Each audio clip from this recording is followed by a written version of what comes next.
मेरे सामने जो हजारों हजारों लोगों का सैलाब है, ममता दीदी इस बार ये आपका हिसाब किताब करने वाला है।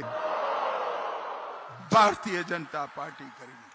অনুপ্রবেশকারীরা মমতার ভোট ব্যাংক। বিজেপি অনুপ্রবেশকারীদের ভারতে থাকতে দেবে না। শুধু তাই নয়, সিএ এর মধ্য দিয়ে প্রতিবেশী দেশ থেকে আসা সংখ্যালঘু হিন্দু, বৌদ্ধ, খ্রিস্টান, শিখ, জৈন ভারতের নাগরিকত্ব পাবেন, সেটাও চান না মমতা বন্দ্যোপাধ্যায়। ভোট ব্যাংকে খুশি করতেই এমন বিরোধিতা করছেন তিনি। তবে মমতার এই স্বপ্ন সফল হবে না, তাকে সব হিসেব বুঝিয়ে দেওয়া হবে। শুক্রবার ভোটের প্রচারে এভাবেই মমতাকে কড়া ভাষায় আক্রমণ করেন বিজেপির হাই প্রোফাইল প্রচারক কেন্দ্রীয় স্বরাষ্ট্রমন্ত্রী অমিত শাহ। বর্ধমান ও নদিয়ায় দলীয় প্রার্থীর হয়ে প্রচারণায় অংশ নেন অমিত শাহ। তবে মমতার দিকে আক্রমণ ছোড়েন বর্ধমানের প্রচার সভা থেকে।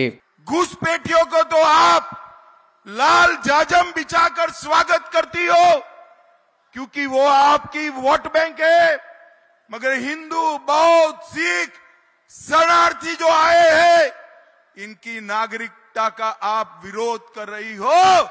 मैं आपको बताता हूं, मेरे सामने जो हजारों हजारों लोगों का सैलाब है, ममता दीदी इस बार ये आपका हिसाब किताब करने वाला है।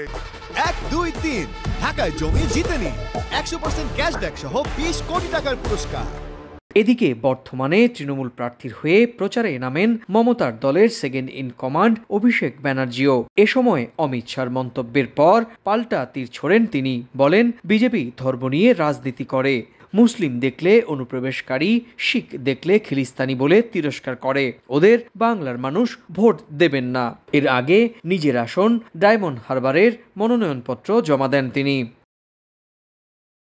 13 মে ভারতের চতুর্থ দফার ভোট হচ্ছে 10 রাজ্যের 96 আসনে। তবে সবার নজর মমতার বাংলায়। এ দফায় বর্ধমান, আসানসোল, বোলপুর, বীরভূম, কৃষ্ণনগর, রানাঘাট, বহরমপুর এবং দুর্গাপুর এই 8 আসনে ভোট নেওয়া হবে।